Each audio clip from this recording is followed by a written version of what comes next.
Good evening, everybody. I know it's been a while, and yeah, I know it's not Gravity, but it is something I think you'll enjoy. Welcome to Armor Brigade II, a sequel to Armor Brigade I, a game I've sunk hundreds of hours into, and now to be able to play in 3D is a great privilege. Think of it as Gravity and Combat Mission having a child. Yeah, that is a great example. So the first game featured a 2D top-down view, which was quite innovative and quite interesting at the time for me at least. But the main drawback for me was that it was extremely hard to tell terrain elevation and line of sight. And to see in 3D with all the beautiful detail, all the content, and how moddable the game is, it's just amazing to see. Honestly, I'm so excited to show you this game. It's really niche. It's not very well known, but it's such a great game. And just to let you know, I will also be covering a popular mod which was released for the first game, named AB 1943, and it covered basically World War II from 1943, or even before, I'm not too sure. But yeah, I'll be covering that, and I'll be making some custom campaigns. So this game also features a campaign generator, which basically allows you to take a map and just make your own campaigns, which are completely dynamic. So that's a feature that really differentiated this game from others. The game's currently available on Matrix stores, so you can go ahead and grab it if you want. I think it's gonna be released on Steam in early 2025. Not too sure though. But yeah, let's get into it. So we'll be playing a pre-made dynamic campaign named The Relief of Bastogne Redux II. It is basically a Battle of the Bulge gone Cold War, and we'll be taking command of an American spearhead counterattacking the Soviets from the town of Marcelage all the way to Bastogne. And this is one of the many campaigns you can play on this game here. I mean, you can create your own campaigns or download some from the web. But for today, we'll be playing the vanilla campaign, which should be a lot of fun. So yeah, let's move on to our forces. So our ground units have already been selected, as this is a pre-made campaign. We do have the ability to assign some artillery and air units, which comes at a cost of points, and these points are distributed based on your campaign size and length, and this is of course customizable in custom campaigns. Points can be earned or lost based on your performance, so if you lose points, in turn making it harder to refit your units or to buy support elements. In this case, I'll get some artillery guns and some recon and assault helicopters, as well as an A-10 and some Corsairs, which are also fitted with AA missiles. And I just love the freedom and the variation this game has. Like, there's so many different variants of different planes, tanks, APCs, vehicles, weapons, missiles. It's just lovely to see, you know. I love how it simulates everything as well, how it actually simulates ballistics, how it calculates penetration, and all these things. It's really nice. I think I got what I wanted. Let's now move on to the deployment.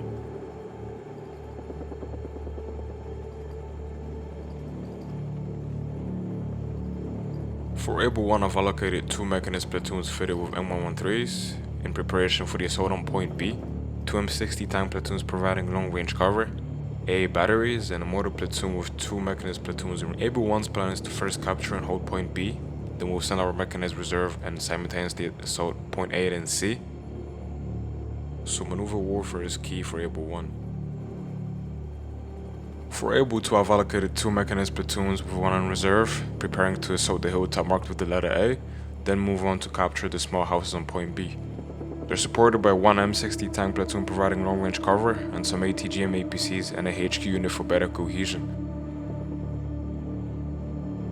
For Abel III, I've allocated 3 mechanized platoons with 1 in reserve, tasked with capturing A, B, and C at the same time, supported by 2 M60 platoons with 1 in reserve that is stationed in a small village west of Abel III. Now I'm going to put down some TRPs, which stand for target reference points. These are used for your off-map artillery. It is comparable to the 0 in order for your artillery during the deployment phase in Gravity. I'm also going to mark entry and battle positions for my scout and combat helicopters, and we don't really do that for fixed-wing aircraft as they're coded using a marker.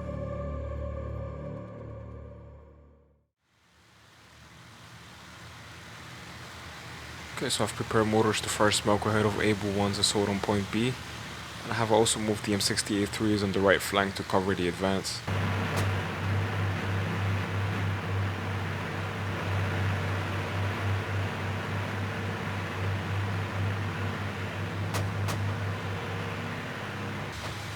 Perfect timing, exactly how I imagined it.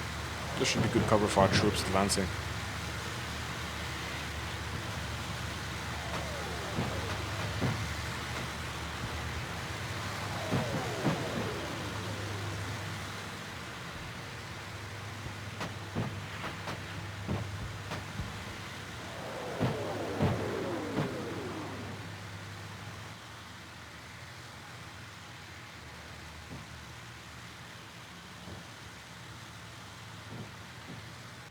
Okay, so troops from Abel I have now disembarked. I'll now order them to seek shelter in these houses. I want them to have direct oversight on the dense forest ahead. Also, just to let you know, there is an order delay on this game, similar to Gravity, but it depends on the faction you're with and the time frame. So obviously, if you're in mid 2000s, you're gonna have better communication than in 1970.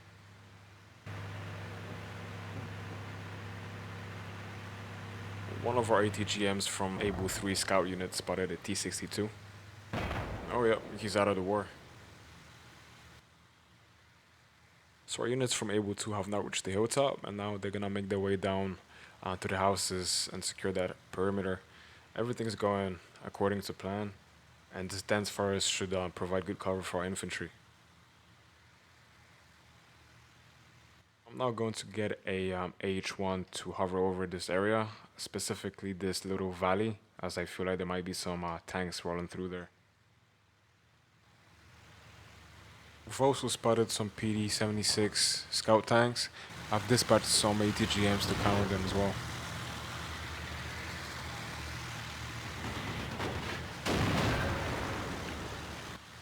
So M60s from Abel I have spotted and destroyed a few BMPs, and they seem to be engaged in long-range tank combat.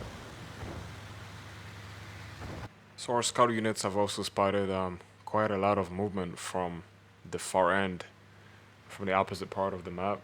I'm gonna get an A10 and a Corsair on the left flank there.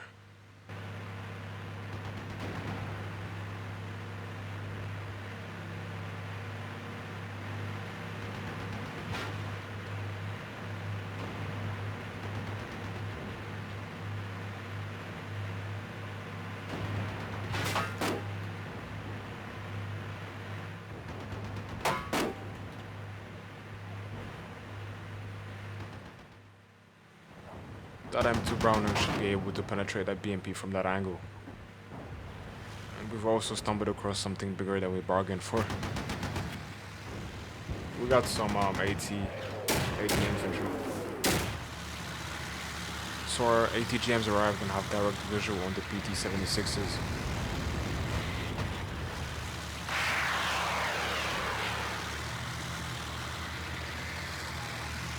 And that's a miss.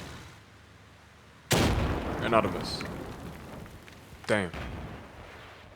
Okay, so the T-72 doesn't actually see our troops, but I'll move them into this house so that they can ambush it.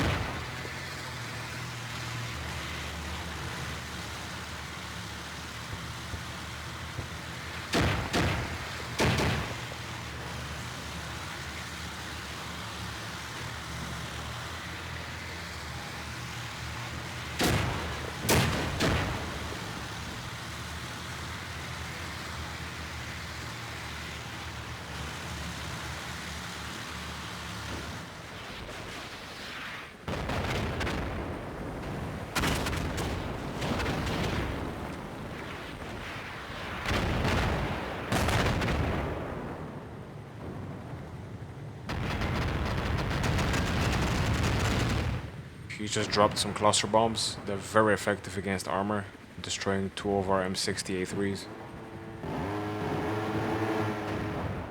Great timing. Here comes our A10.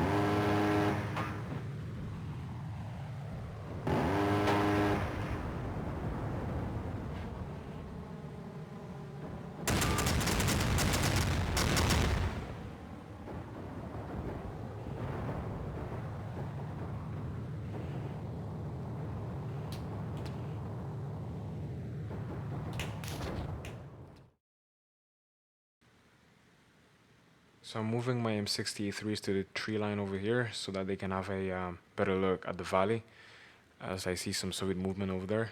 I'll use the contact order as they'll stop immediately when they spot somebody. This is useful as M63s, the M60 series in general doesn't have any stabilizers, but Soviet tanks do.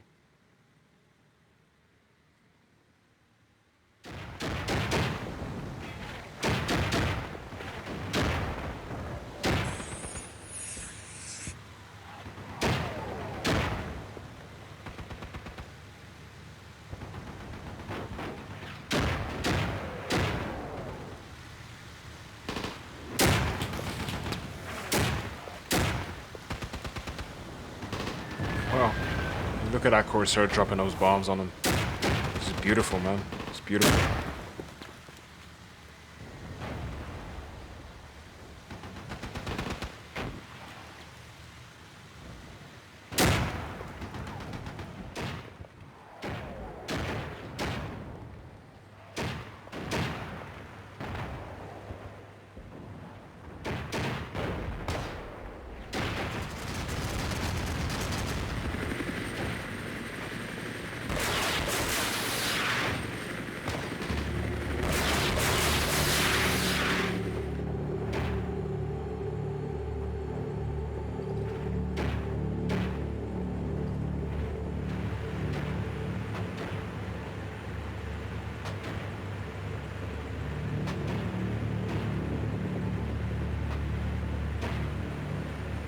I hope you enjoyed this video. I wanted to showcase you this game because it has so many good qualities, and I find that's a great alternative to Gravity Team as both games just complement each other very well.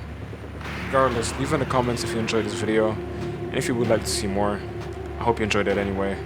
Until next one, take care.